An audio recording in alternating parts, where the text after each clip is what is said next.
The Legend of Sleepy Hollow.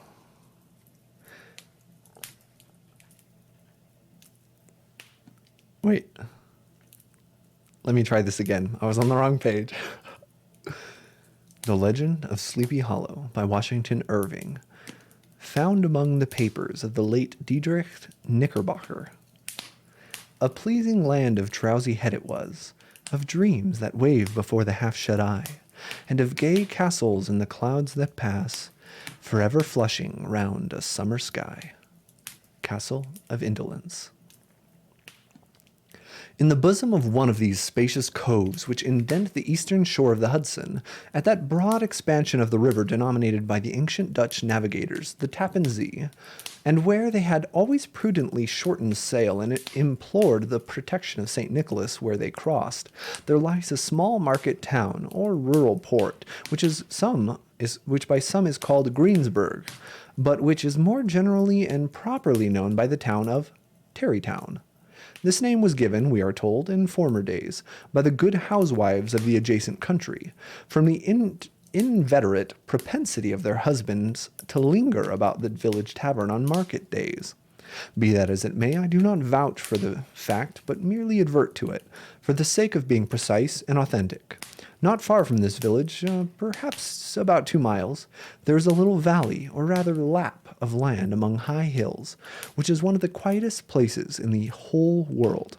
A small brook glides through it, with just murmur enough to lull one to repose, and the occasional whistle of a quail or tapping of a woodpecker is almost the only sound that ever breaks in upon the uniform tranquillity. I recollect that, when a stripling, my first exploit in squirrel shooting was in a grove of tall walnut trees that shades one side of the valley. I had wandered into it at noontime, when all nature is peculiarly quiet, and was startled by the roar of my own gun, as it broke the Sabbath stillness around and was prolonged and reverberated by the angry echoes. If ever I should wish for a retreat whither I might steal from the world and its distractions, and dream quietly away the remnant of a troubled life, I know of none more promising than this little valley.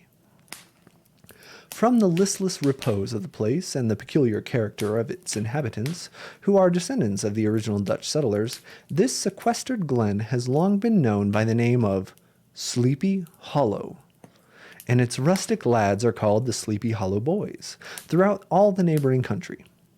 A drowsy, dreamy influence seemed to hang over the land, and to pervade the very atmosphere. Some say that the place was bewitched by a high German doctor during the early days of the settlement. Others that an old Indian chief, the prophet or wizard of his tribe, held his powwows there before the country was discovered by Master Hendrik Hudson. Certain it is, the place still continues under the sway of some witching power that holds a spell over the minds of the good people, causing them to walk in a continual reverie.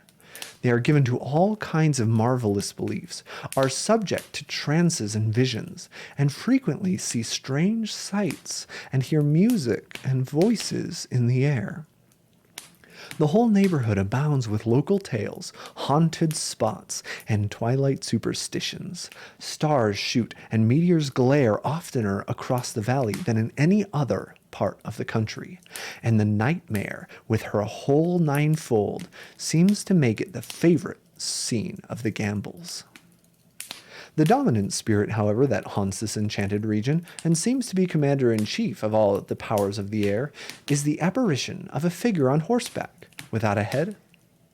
It is said by some to be the ghost of a Hessian trooper, whose head had been carried away by a cannonball in some nameless battle during the Revolutionary War, and who is ever and anon seen by the country folk hurrying along in the gloom of night, as if on the wings of the wind. His haunts are not confined to the valley, but extend at times to the adjacent roads, and especially to in the vicinity of the church at no great distance. Indeed, certain of the most authentic historians of those parts, who have been careful in collecting and collating the floating facts concerning this spectre, allege that the body of the trooper having been buried in the churchyard, the ghost rides forth to the scene of battle in nightly quest of his head, and that the rushing speed with which he sometimes passes along the hollow like a mighty blast is owing to his being belated, and in a hurry to get to the churchyard before daybreak. Such is the general purport of this legendary superstition, which has furnished materials for many a wild story in that region of shadows, and the spectre is known at all county firesides by the name of the Headless Horseman of Sleepy Hollow. It is remarkable that the visionary propensity I have mentioned is not confined to the native inhabitants of the village, but is unconsciously imbibed by every one who visits there and resides there for a time. However wide awake they may have been before they entered that sleepy region, they are sure, in a little time, to inhale the witching influence of the air, and begin to grow imaginative, to dream dreams, to see apparitions. I mention this peaceful spot with all possible laud, for it is in such little retired Dutch valleys, found here and there embosomed in the great state of New York, that population, manners, and customs remain fixed, while the great torrent of migration and improvement, which is making such incessant changes in other parts of this restless country, sweeps by them unobserved. They are like those little nooks in still water, which border a rapid stream, where we may see the straw and bubble riding quietly at anchor, or slowly revolving in their mimic harbor, undisturbed by the rush of the passing current. Though many years have elapsed since I trod the drowsy shades of Sleepy Hollow, yet I question whether I should not still find the same trees and the same families vegetating in its sheltered bosom. In this by-place of nature there abode, in a remote part of American history, that is to say some 30 years ago, since, a worthy wight of the name of Ichabod Crane, who sojourned, or, as he expressed it, tarried, in Sleepy Hollow, for the purpose of instructing the children of the vicinity. He was a native of Connecticut, a state which supplies the Union with pioneers for the mind as well as the forest, and sends forth yearly its legions of frontier woodsmen and country schoolmasters. The cognomen of Crane was not inapplicable to his person. He was tall, but exceedingly lank, with narrow shoulders, long arms and legs, hands that dangled a mile out of his sleeves, feet that might have served for shovels, and his whole frame most loosely hung together. His head was small and flat at the top, with huge ears, large, green, glassy eyes, and a long snipe nose, so it looked like a weathercock perched upon his spindle neck to tell which way the wind blew. To see him striding along the profile of a hill on a windy day, with his clothes bagging and fluttering about him, one might have mistaken him for the genius of famine descending upon the earth, or some scarecrow eloped in a cornfield. His schoolhouse was a low building of one large room, rudely constructed of logs, the window partly glazed and partly patched with leaves of old copybooks.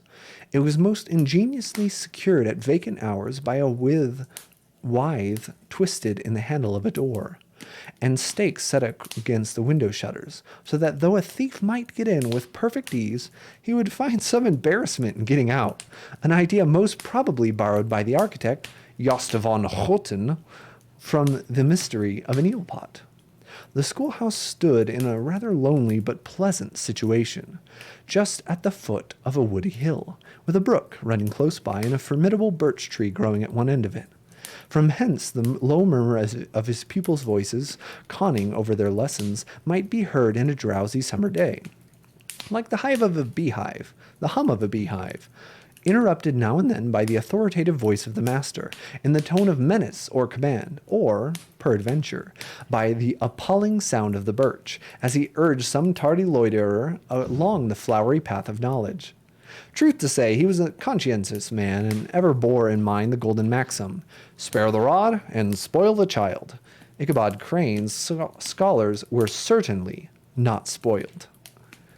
I would not have imagined it, however, that he was one of those cruel potentates of the school who joy in the smart of their subjects. On the contrary, he administered justice with discrimination rather than severity, taking the burdens off the backs of the weak and laying it on those of the strong. Your mere puny stripling that winced at the least flourish of the rod was passed by with indulgence. But the claims of justice were satisfied by inflicting a double portion on some little tough, wrong-headed, broad-skirted Dutch urchin, who sulked and swelled and grew dogged and sullen beneath the birch. All this he called doing his duty by their parents, and he never inflicted a chastisement without following it by the assurance so consolatory to the smarting urchin that he would remember it and thank him for it the longest day he had to live. When school hours were over, he was even the companion and playmate of the larger boys, and on holiday afternoons would convoy some of the smaller ones home, who happened to have pretty sisters, or good housewives for mothers, noted for the comforts of the cupboard. Indeed, it behooved him to keep on good terms with his pupils.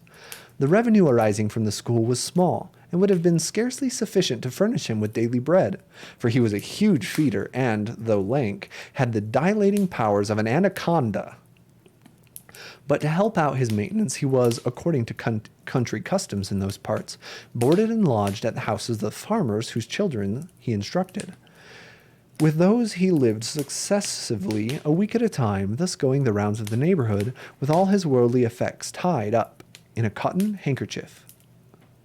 That all this might not be too onerous on the purpose of his rustic patrons, who are apt to consider the cost of schooling a grievous burden, and schoolmasters as mere drones, he had various ways of rendering himself both useful and agreeable.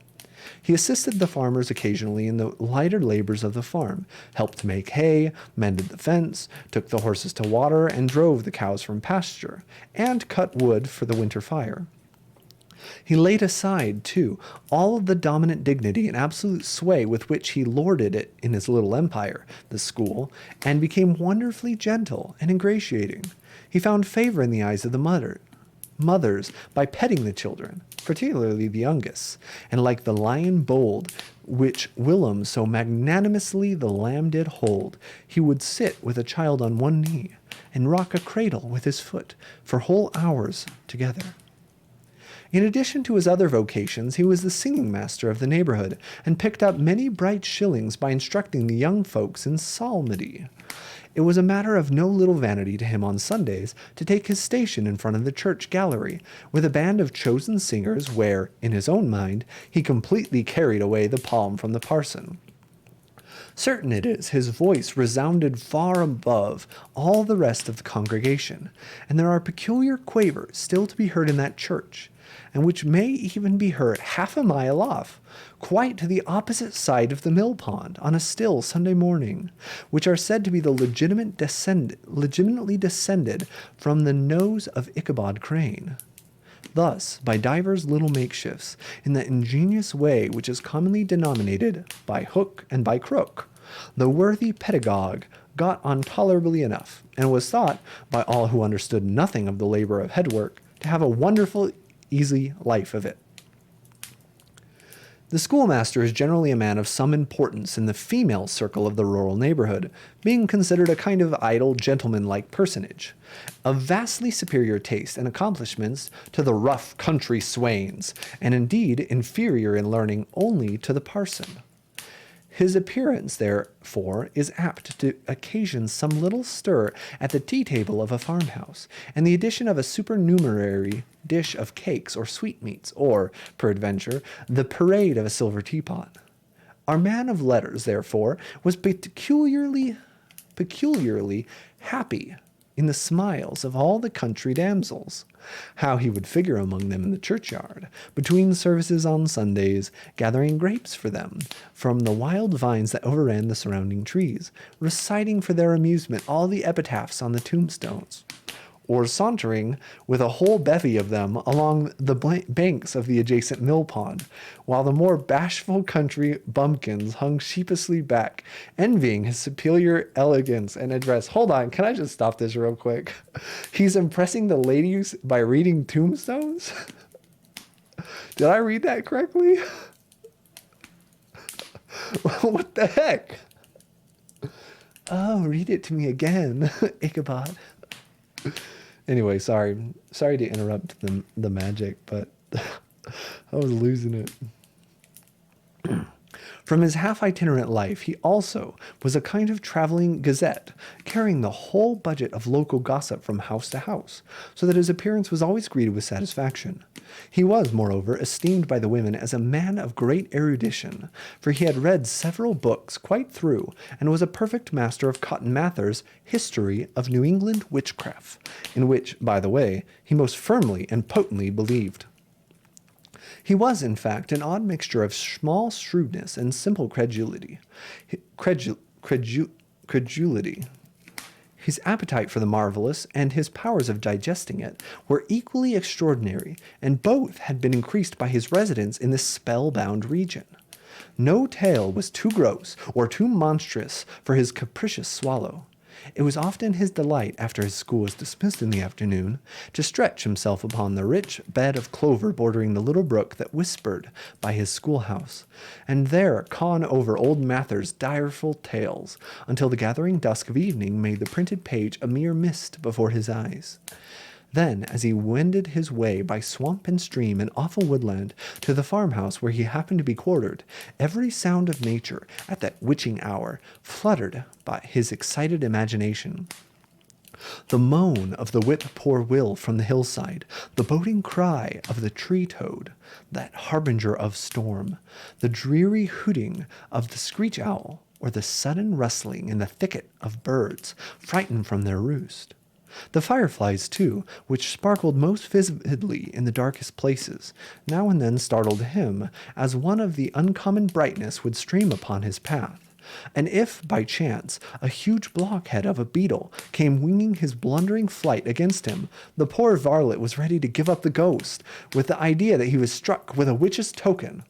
His only resource on such occasions, either to drown thought or drive away evil spirits, was to sing psalm tunes, and the good people of Sleepy Hollow, as they sat by their doors in the evening, were often filled with awe at hearing his nasal melody, in linked sweetness long drawn out, floating from the distant hill, or along the dusty road. Another of his sources of fearful pleasure was to pass long winter evenings with the old Dutch wives, as they sat spinning by the fire, with a row of apples roasting and sputtering upon the hearth, and listen to their marvelous tales of ghosts and goblins, and haunted fields, and haunted brooks, and haunted bridges, and haunted houses, and particularly of the headless horseman, or galloping Hessian of the hollow, as they sometimes called him.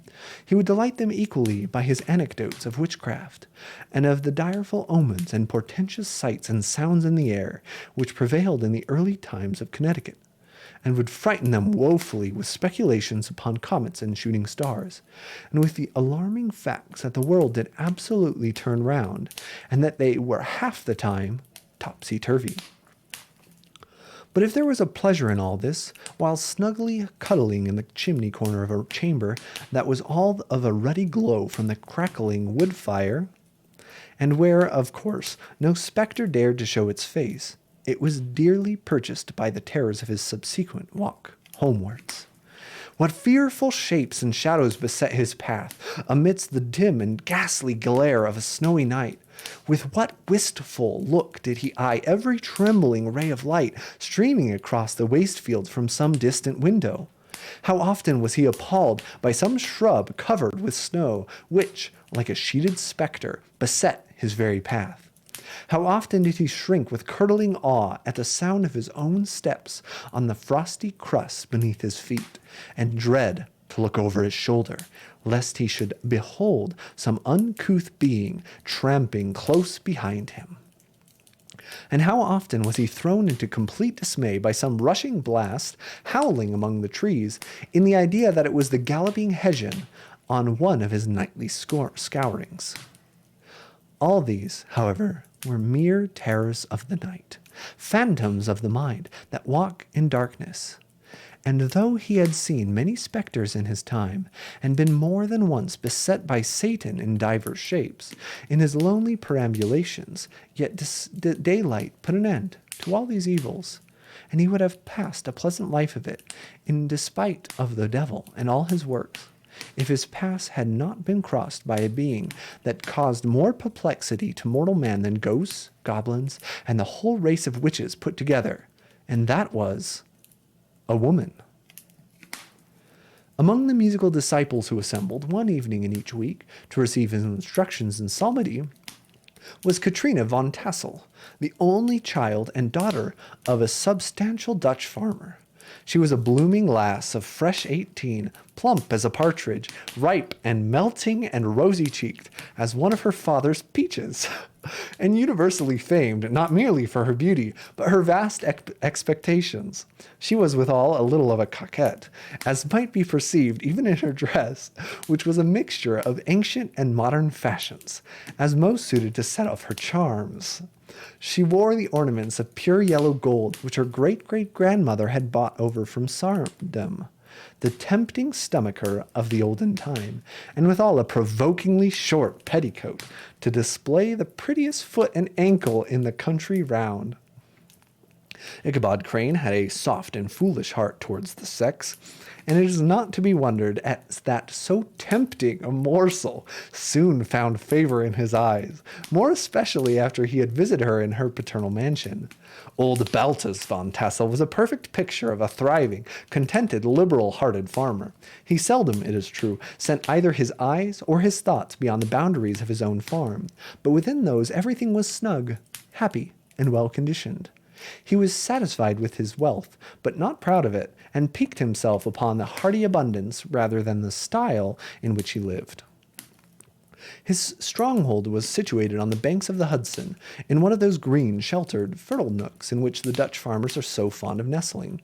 A great elm tree spread its broad branches over it, at the foot of which bubbled up a spring of the softest and sweetest water, in the little well formed of a barrel, and then stole sparkling away through the grass to a neighboring brook that babbled along among alders and dwarf willows.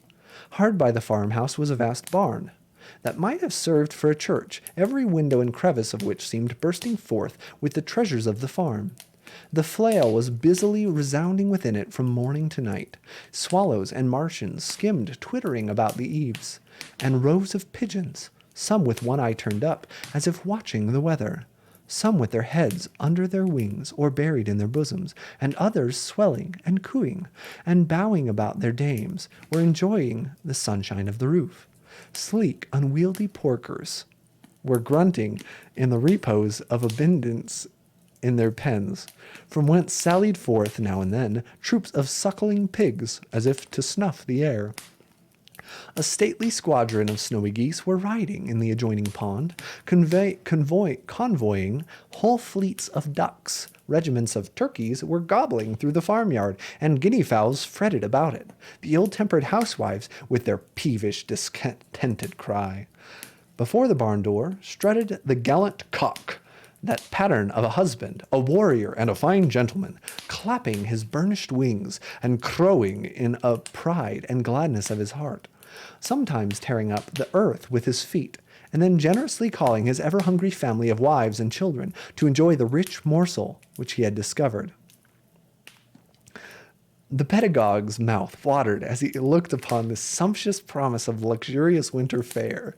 In his devouring mind's eye, he pictured himself every roasting pig running about with a pudding in its belly and an apple in its mouth, the pigeons that were snugly put to bed in a comfortable pie, and tucked in with a coverlet of crust.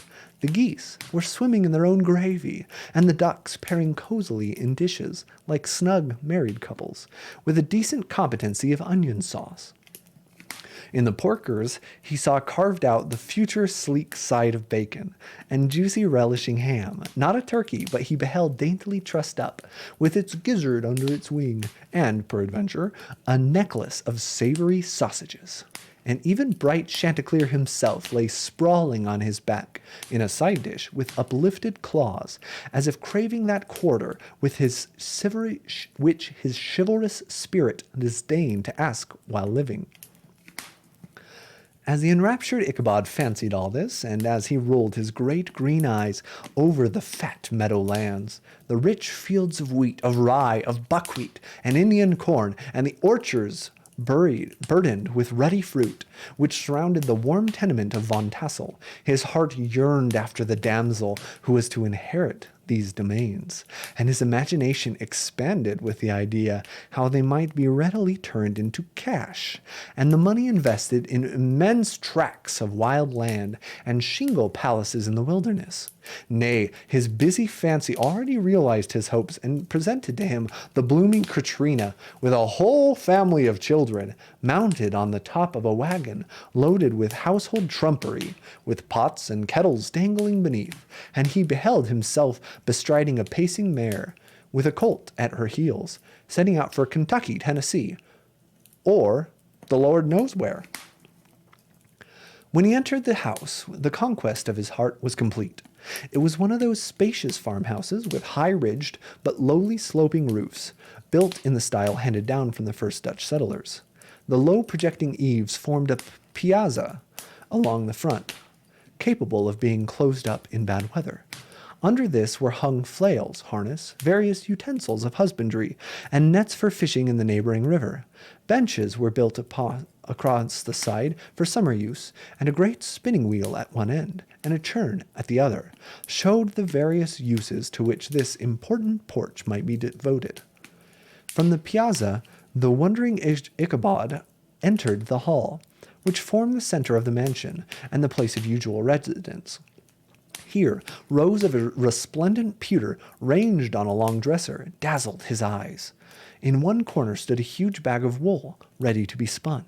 In another, a quantity of linsey woolsey, just from the loom, ears of Indian corn, and strings of dried apples and peaches hung in gay festoons along the walls, mingled with the gaud of red peppers, and a door left ajar gave him a peep into the best parlor, where the claw-footed chairs and dark mahogany tables shone like mirrors.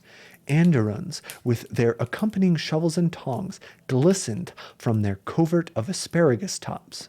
Mock oranges and conch shells decorated the mantelpiece. Strings of various colored birds' eggs were suspended above it. A great ostrich egg was hung from the center of the room, and a corner cupboard, knowingly left open, displayed immense treasures of old silver and well-made china.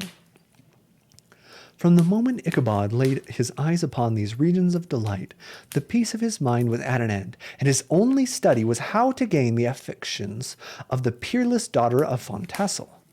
In this enterprise, however, he had more real difficulties than generally fell to the lot of an errant knight of yore, who seldom had anything but giants, enchanters, fiery dragons, and such like easily conquered adversaries to contend with, and had to make his way merely through the gate of iron and brass and walls of adamant to the castle keep, where the lady of his heart was confined, all which he achieved as easily as a man would carve his way into the center of a Christmas pie.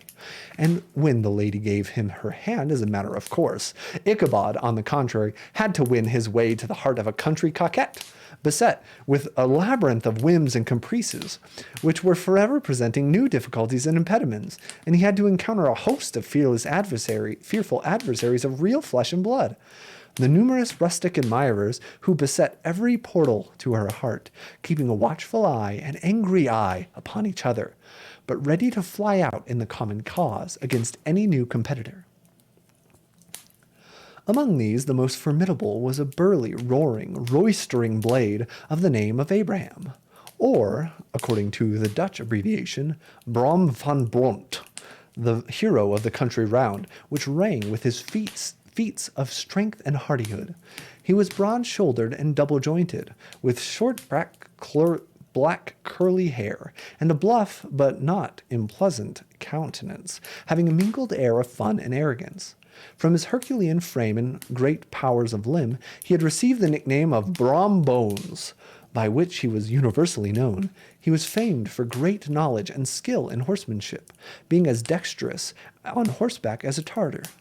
He was foremost at all races and cockfights, and with the ascendancy which bodily strength always acquires in rustic life, was the umpire in all disputes, setting his hat on one side and giving his decisions with an air and tone that admitted of no gainsay or appeal. He was always ready for either a fight or a frolic, but had more mischief than ill will in his composition. and with all his overbearing roughness, there was a strong dash of waggish good humor at the bottom. He had 3 or 4 boon companions who regarded him as their model, and at the head of whom he scoured the country, attending every scene of feud or merriment for miles around. In cold weather he was distinguished by a fur cap, surmounted with a flaunting fox's tail, and when the folks at a country gathering described this well-known crest at a distance, whisking about among a squad of hard riders, they always stood by for a squall. Sometimes his crew would be heard dashing along past the farmhouses at midnight, with whoop and halloo, like a troop of Don Cossacks, and the old dames, startled out of their sleep, would listen for a moment till the hurry-scurry had clattered by, and then exclaim, "Aye, there goes Brom Bones and his gang." The neighbors looked upon him with a mixture of awe, admiration, and goodwill, and when any madcap prank or rustic brawl occurred in the vicinity, always shook their heads and warranted Brom Bones was at the bottom of it. The rantipole hero had, for some time, singled out the blooming Katrina for the object of his uncouth gallantries, and though his amorous toyings were something like the gentle caresses and endearments of a bear, yet it was whispered that she did not altogether discourage his hopes.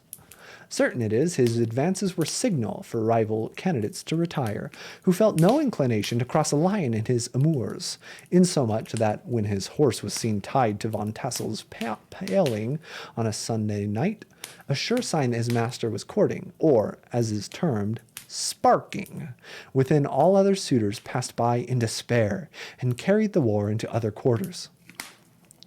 Such was the formidable rival with whom Ichabod Crane had to contend, and considering all things, a stouter man than he would have shrunk from competition, and a wiser man would have despaired. He had, however, a happy mixture of pliability and perseverance in his nature. He was in form and spirit like a supplejack, yielding but tough. Though he bent, he never broke, and though he bowed beneath the slightest pressure, yet, the moment it was away, jerk, he was as erect and carried his head as high as ever. To have taken the field openly against his rival would have been madness, for he was not a man to be thwarted in his moors, any more than that stormy lover Achilles. Ichabod, therefore, made his advances in a quiet and gently insinuating manner. Under cover of his character of singing master, he made frequent visits to the farmhouse. Not that he had anything to apprehend from the meddlesome interference of parents, which is so often a stumbling block in the path of lovers. Balt von Tassel was an easy, indulgent soul. He loved his daughter better than even his pipe, and, like a reasonable man, an excellent father, let her have her way in everything.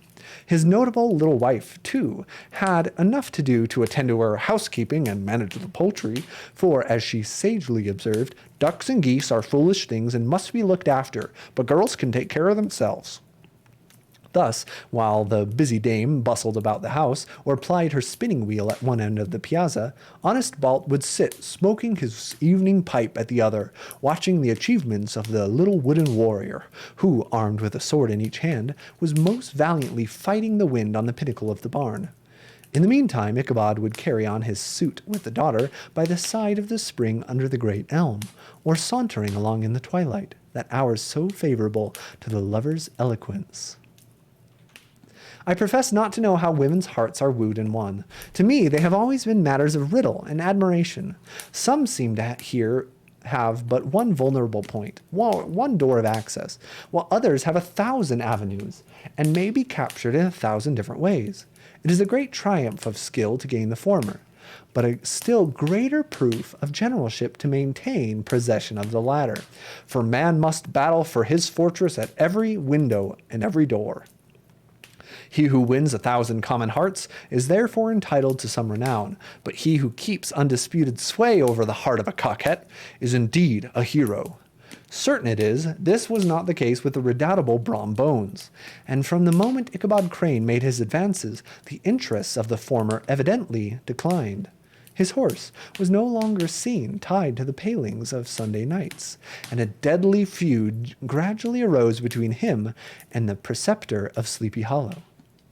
Brom, who had a degree of rough chivalry in his nature, would fain have carried matters to open warfare, and have settled their pretensions to the lady according to the mode of those most concise and simple reasoners.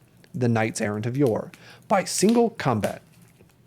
But Ichabod was too conscious of the superior might of his adversary to enter the lists against him.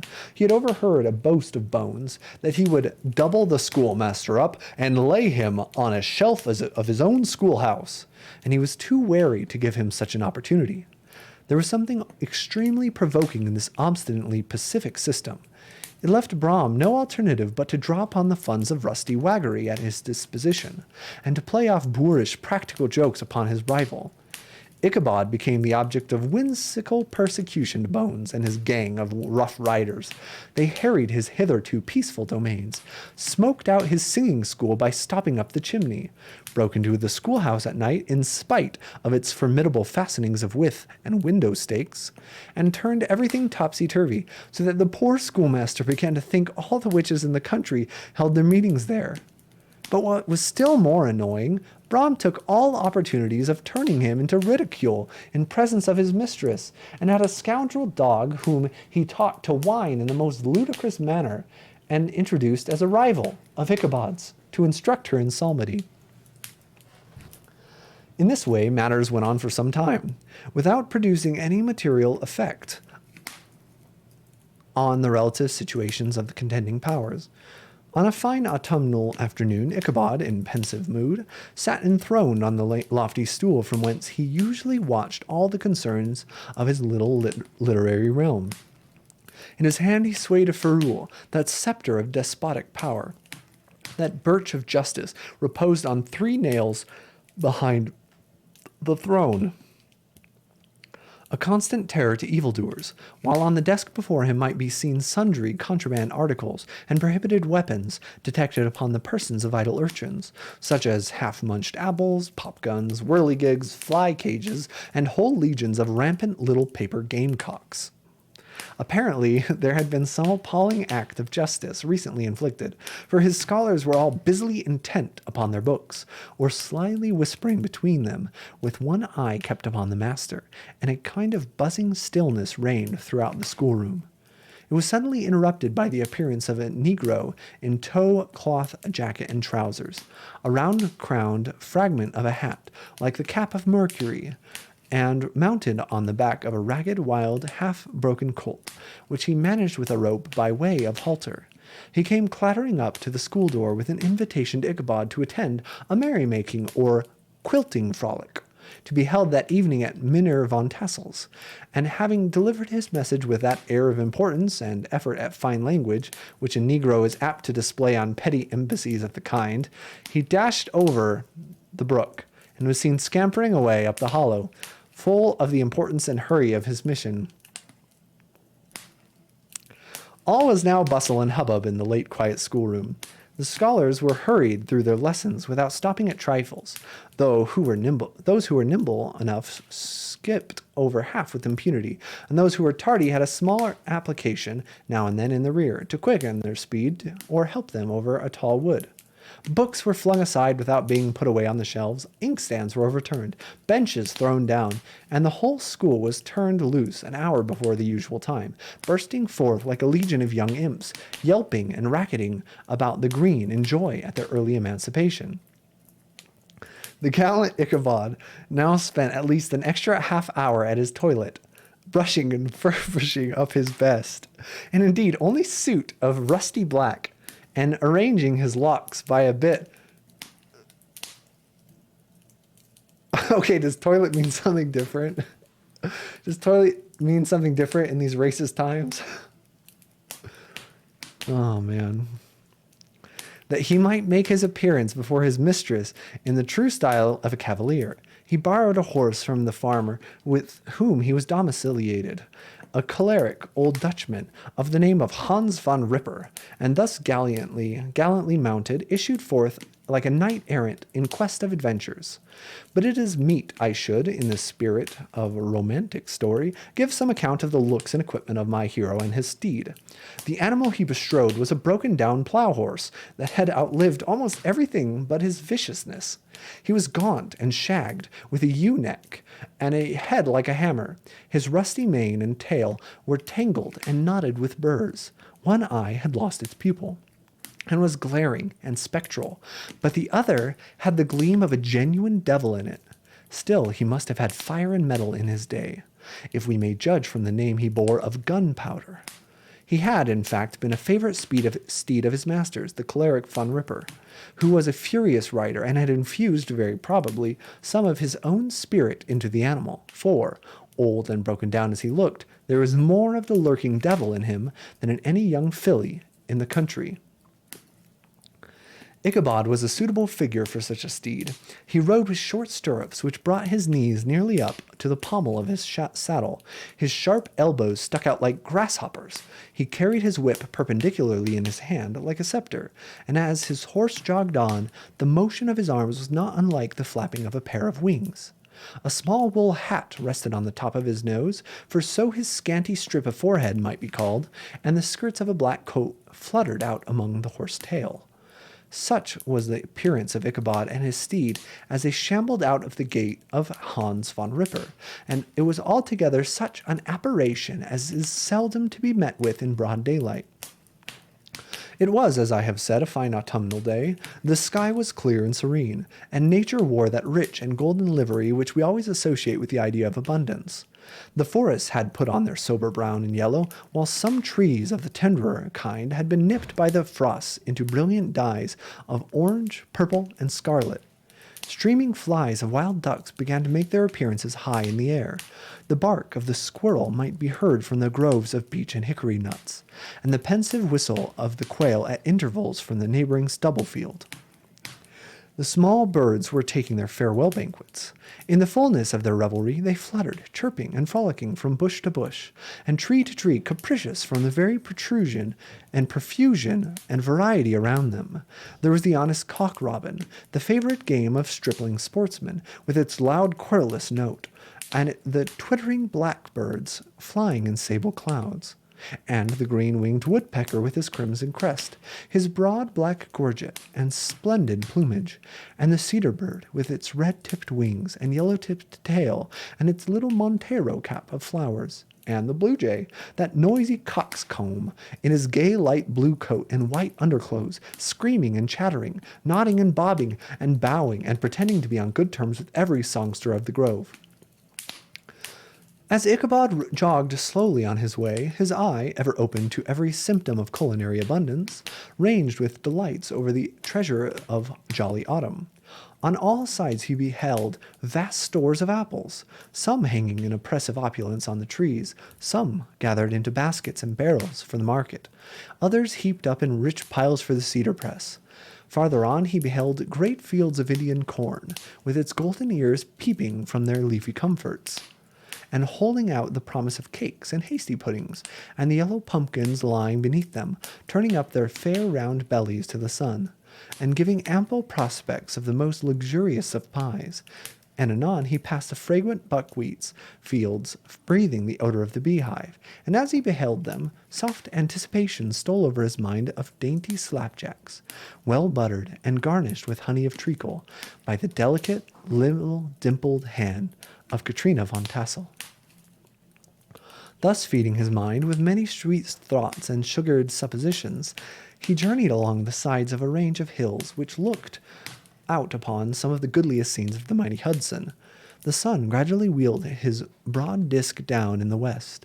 The wide bosom of the Tappan Zee lay motionless and glassy, excepting that here and there where gentle undulation waved and prolonged the blue shadow of the distant mountain.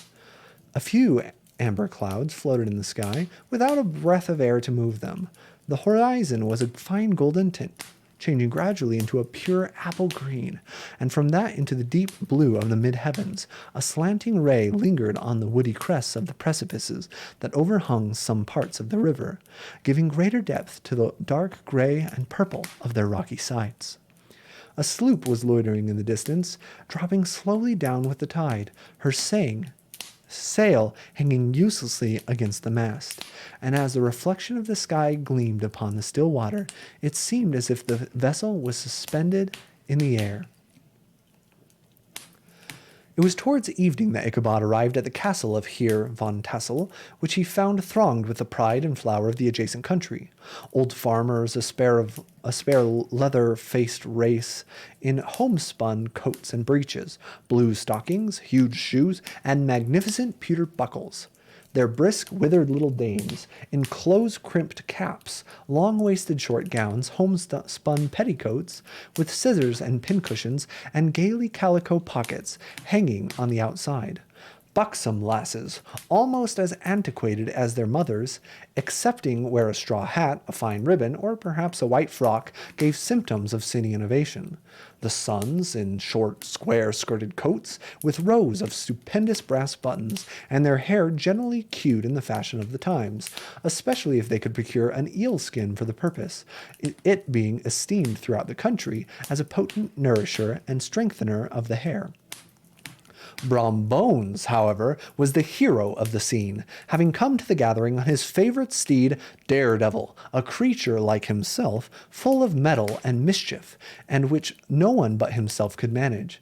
He was, in fact, noted for preferring vicious animals, given to all kinds of tricks which kept the rider in constant risk of his neck, for he held a tractable, well-broken horse as unworthy of a lad of spirit.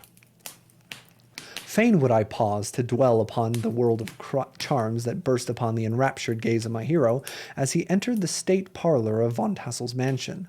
Not those of the bevy of buxom lasses, with their luxurious display of red and white, but the ample charms of a genuine Dutch country tea-table in the sumptuous time of autumn. Such heaped-up platters of cake and various and almost indescribable kinds, known only to the experienced Dutch housewives. There were the doughy donut, the tender oily coke, and the crisp of crumbling cruller, sweet cakes and short cakes, ginger cakes and honey cakes, and the whole family of cakes. And then there were the apple pies and peach pies and pumpkin pies besides slices of ham and smoked beef, and moreover delectable dishes of preserved plums, and peaches and pears and quinces, not to mention broiled shad and roasted chickens, together with bowls of milk and cream, all mungled hiddly-piggledy, pretty much as I have enumerated them, with the motherly teapot sending up its clouds of vapor from the mist. Heaven bless the mark! I want breath and time to discuss this banquet as it deserves, and am too eager to get on with my story. Happily, Ichabod Crane was not in so much a hurry as his historian, but did ample justice to every dainty. He was a kind and thankful creature, whose heart dilated in proportion, as his skin was filled with good cheer, and whose spirits rose with eating, as some men's do with drink. He could not help, too, rolling his eyes round as he ate, and chuckling with the possibility that he one day might be lord of all this scene and almost unimaginable luxury and splendor. There, he thought, how soon he'd turn his back upon the old schoolhouse, snap his fingers in the face of Hans von Ripper and every other niggardly patron, and kick any itinerant pedagogue out of doors that should dare to call him comrade. Old Baltus von Tassel moved amongst his guests with a face dilated with content and good humor, round and jolly as the harvest moon. His hospitable attentions were brief, but expressive, being confined to a shake of the hand, a slap on the shoulder, a loud laugh, and a pressing invitation to fall to and help themselves. And now the sound of the music from the common room, or hall, summoned to the dance. The musician was an old gray-headed Negro, who had been the itinerant orchestra of the neighborhood for more than half a century. His instrument was as old and battered as himself. The greater part of the time he scraped on 2 or 3 strings, accompanying every movement of the bow with a motion of the head, bowing almost to the ground and stamping with his foot whenever a fresh couple were to start. Ichabod prided himself upon his dancing as much as upon his vocal prowess. Now, not a limb, not a fiber about him was idle, and to have seen his loosely hung frame in full motion and clattering about the room, you would have thought St. Vitus himself, that blessed patron of the dance, was figuring before you in person. He was the admiration of all the negroes, who, having gathered, of all ages and sizes, from the farm and the neighborhood, stood forming a pyramid of shining black faces at every door and window, gazing with delight at the scenes, rolling their white eyeballs and showing grinning rows of ivory from ear to ear. How could the flogger of urchins be otherwise than animated and joyous? The lady of his heart was his partner at the dance, and smiling graciously in reply to all his amorous ogling, with which, while Brombones, sorely smitten with love and jealousy, sat brooding by himself in one corner. When the dance was at the end, Ichabod was attracted to a knot of the sager folks, who, with old Von Tassel, sat smoking at one end of the piazza, gossiping over former times and drawing out long stories about the war. The neighborhood at the time of which I am speaking was one of those highly favored places which abound with chronicle and great men. The British and American line had run near it during the war. It had, therefore, been the scene of marauding and infested with refugees, cowboys, and all kinds of border chivalry. Just sufficient time had elapsed to enable each storyteller to dress up his tale with a little becoming fiction, and, in the indistinctness of his recollection, to make himself the hero of every exploit. There was the story of Dofu Martling, a large blue-bearded Dutchman who had nearly taken a British frigate with an old iron 9-pounder from a mud breastwork, only that his gun burst at the sixth discharge. And there was an old gentleman who shall be nameless, being too rich a mynheer to be lightly mentioned, who, in the Battle of White Plains, being an excellent master of defense, parried a musket ball with a short sword, insomuch that he absolutely felt it whiz round the blade and glance off at the hilt, in proof of which he was ready at any time to show the sword with the hilt a little bent. There were several more that had been equally great in the field, not one of whom but was persuaded that he had a considerable hand in bringing the war to a happy termination. But all these were nothing to the tales of ghosts and apparitions that succeeded. The neighborhood is rich in legendary treasures of the kind. Local tales and superstitions thrive best in these sheltered, long-settled retreats, but are trampled underfoot by the shifting throng that forms the population of most of our country places.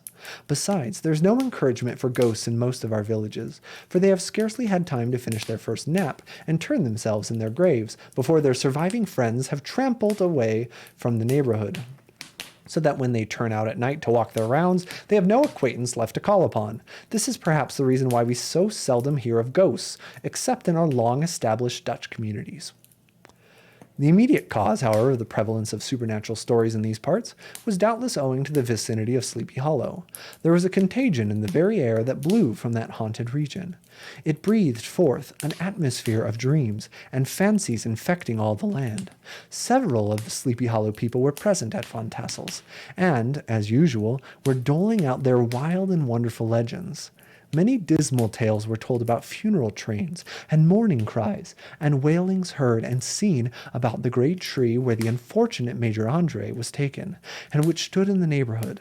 Some mention was made also of the woman in white that haunted the dark glen at Raven Rock, and was often heard to shriek on winter nights before a storm, having perished there in the snow.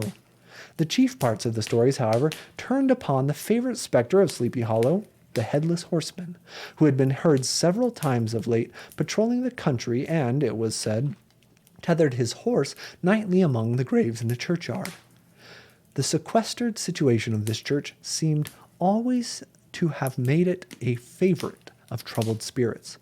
It stands on a knoll, surrounded by locust trees and lofty elms, among which its decent whitewashed walls shine modestly forth, like Christian purity, beaming through the shades of retirement. A gentle slope descends from it to a silver sheet of water, bordered by high trees, between which peeps may be caught at the blue hills of the Hudson. To look upon its grass-grown yard, where the sunbeams seem to sleep so quietly, one would think that there at least the dead might rest in peace.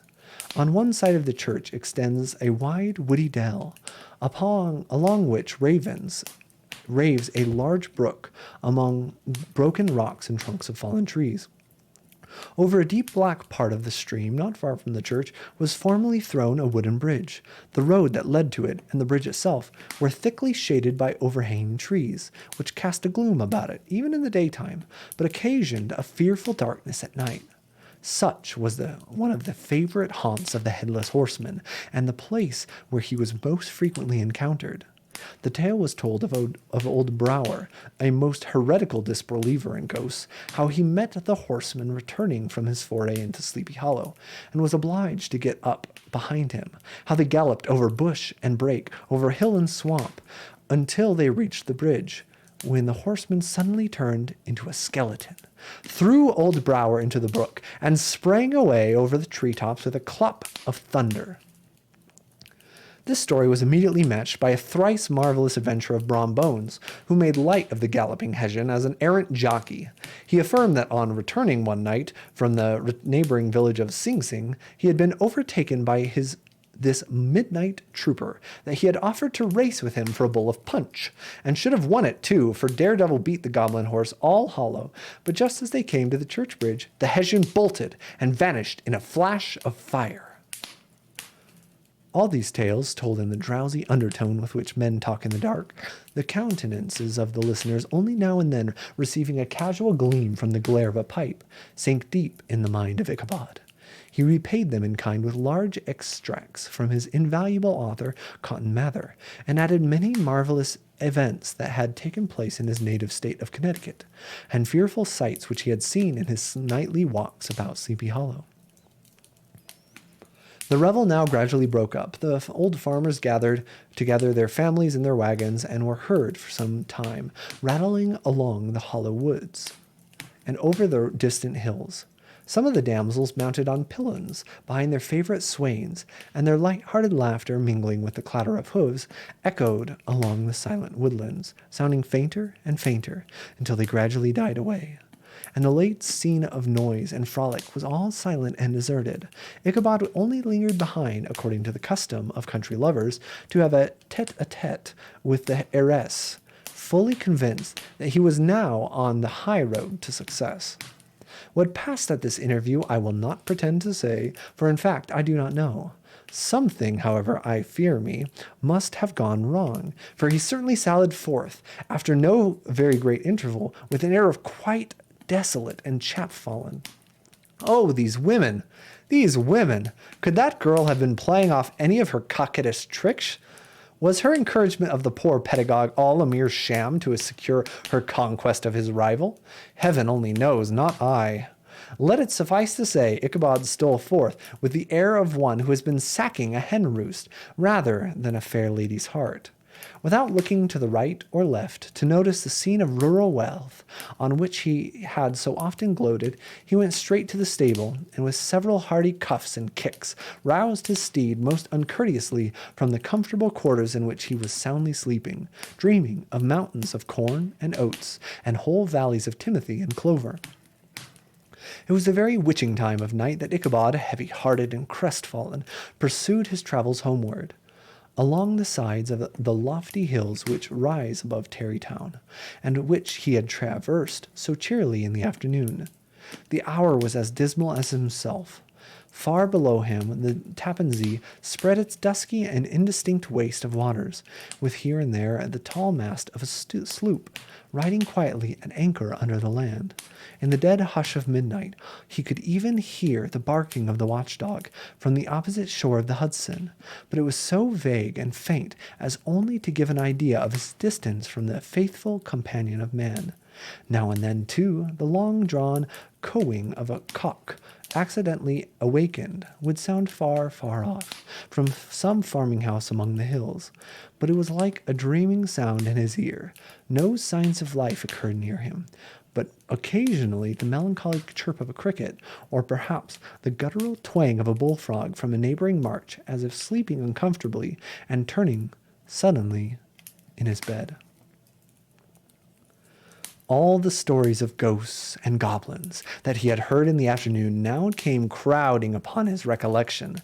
The night grew darker and darker. The stars seemed to sink deeper in the night, and driving clouds occasionally hid them from his sight. He had never felt so lonely and dismal.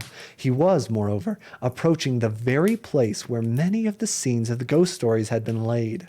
In the center of the road stood an enormous tulip tree, which towered like a giant above all the other trees of the neighborhood, and formed a kind of landmark. Its limbs were gnarled and fantastic, large enough to form trunks for ordinary trees. twisting down about to the earth, and riding again into the air. It was connected by the tragic story of the unfortunate Andre, who had been taken prisoner hard by, and was universally known to the name of Major Andre's tree. The common people regarded it with a mixture of respect and superstition, partly out of sympathy for the fate of its ill-starred namesake, and partly from the tales of strange sights and doleful lamentations told concerning it. As Ichabod approached this fearful tree, he began to whistle. He thought his whistle was answered. It was but a blast sweeping sharply through the dry branches. As he approached a little nearer, he thought he saw something white, hanging in the midst of the tree. He paused and ceased whistling, but on looking more narrowly, perceived that it was a place where the tree had been scathed by lightning, and the white wood laid bare. Suddenly he heard a groan. His teeth chattered, and his knees smote against the saddle.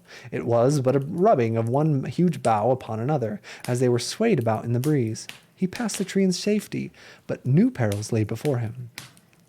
About 200 yards from the tree, a small brook crossed the road and ran into a marshy and thickly wooded glen, known by the name of Wiley's Swamp.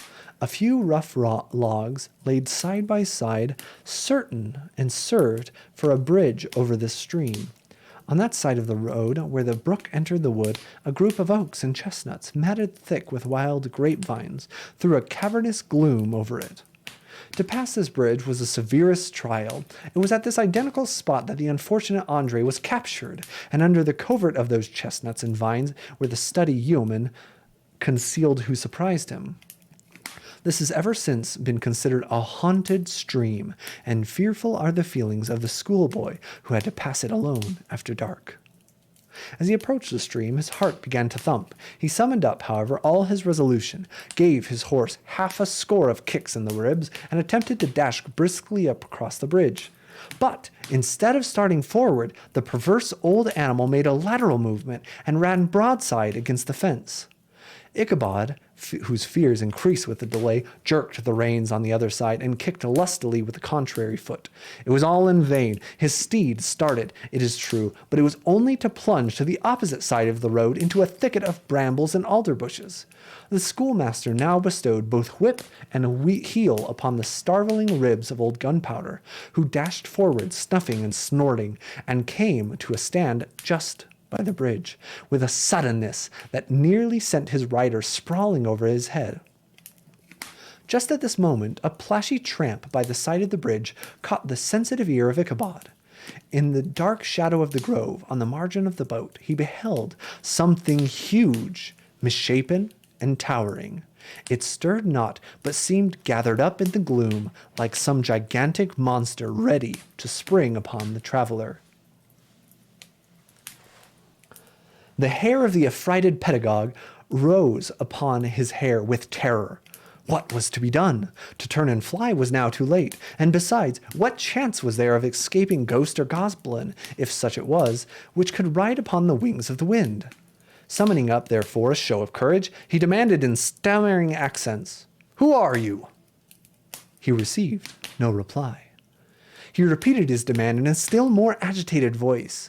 Still, there was no answer. Once more he cudgeled the sides of the inflexible Gunpowder, and shutting his eyes, broke forth with involuntary fervor into a psalm tune. Just then the shadowy object of alarm put itself in motion, and with a scramble and a bound stood at once in the middle of the road. Though the night was dark and dismal, yet the form of the unknown might now in some degree be ascertained. He appeared to be a horseman, of large dimensions, and mounted on a black horse of powerful frame. He made no offer of molestation or sociability, but kept aloof on one side of the road, jogging along on the blind side of old Gunpowder, who had now got over his fright and waywardness. Ichabod, who had no relish for this strange midnight companion, and bethought himself of the adventure of Brom Bones with the galloping Hessian, now quickened his steed in hopes of leaving him behind. The stranger, however, quickened his horse to an equal pace. Ichabod pulled up and fell into a walk, thinking to lag behind. The other did the same. His heart began to sink within him. He endeavored to resume his psalm tune, but his parched tongue clove to the roof of his mouth, and he could not utter a stave. There was something in the moody and dogged silence of this pertinacious companion that was mysterious and appalling. It was soon fearfully accounted for. On mounting a rising ground, which brought the figure of his fellow traveler in relief against the sky, gigantic in height and muffled in a cloak, Ichabod was horror-struck on perceiving that he was headless. But his horror was still more increased on observing that the head, which should have rested on his shoulders, was carried before him on the pommel of his saddle. His terror rose to desperation. He rained a shower of kicks and blows upon Gunpowder, hoping by a sudden movement to give his companion the slip. But the spectre started full jump with him. Away, then, they dashed through thick and thin, stones flying and sparks flashing at every bound. Ichabod's flimsy garments fluttered in the air as he stretched his long, lank body away over the horse's head in the eagerness of his flight. They had now reached the wood which turns off to Sleepy Hollow, but Gunpowder, who seemed possessed with a demon, instead of keeping up with it, made an opposite turn and plunged headlong down to the left. This road leads through a sandy hollow shaded by trees for about a quarter of a mile, where it crosses the bridge famous in Goblin story, and just beyond swells the green knoll on which stands the whitewashed church. As yet the panic of the steed had given his unskilled rider an apparent advantage in the chase, but just as he had got halfway through the hollow, the girths of the saddle gave way, and he felt it slipping from under him. He seized it by the pommel and endeavored to hold it firm, but in vain, and had just time to save himself by clasping old Gunpowder round the neck, when the saddle fell to the earth, and he heard it trampled underfoot by his pursuer. For a moment, the terror of Hans von Ripper's wrath passed across his mind, for it was his Sunday saddle. But this was no time for petty fears. The goblin was hard on his haunches, and, unskilled rider that he was, he had much ado to maintain his seat, sometimes slipping on one side, sometimes on another, and sometimes jolted on the high ridge of the horse's backbone, with a violence that he verily feared would cleave him asunder. An opening in the trees now cheered him with hopes that the church bridge was at hand. The wavering reflection of a silver star in the bosom of the brook told him that he was not mistaken. He saw the walls of the church dimly glaring under the trees beyond. He recollected the place where Brom Bones' ghastly competitor had disappeared. If I can but reach that bridge, thought Ichabod, I am safe. Just then he heard the black steed panting and blowing close behind him. He even fancied that he felt his hot breath. Another convulsive kick in the ribs, and old Gunpowder sprang upon the bridge. He thundered over the resounding planks. He gained the opposite side, and now Ichabod cast a look behind him to see if his pursuer should vanish, according to the rule, in a flash of fire and brimstone. Just then he saw the goblin rising in his stirrups, and in the very act of hurling his head at him, Ichabod endeavored to dodge the horrible missile, but was too late. It encountered his cranium with a tremendous crash. He was tumbled headlong into the dust, and Gunpowder, his black steed, and the goblin rider passed by like a whirlwind. And that is the first half of the story. My eyes are bugging out. I cannot focus on the computer screen. I can barely even read. So we will finish the story tomorrow. Got a little cliffhanger for all of you guys. You're not going to know what's going to happen. Don't Google it. Don't spoil it for yourselves.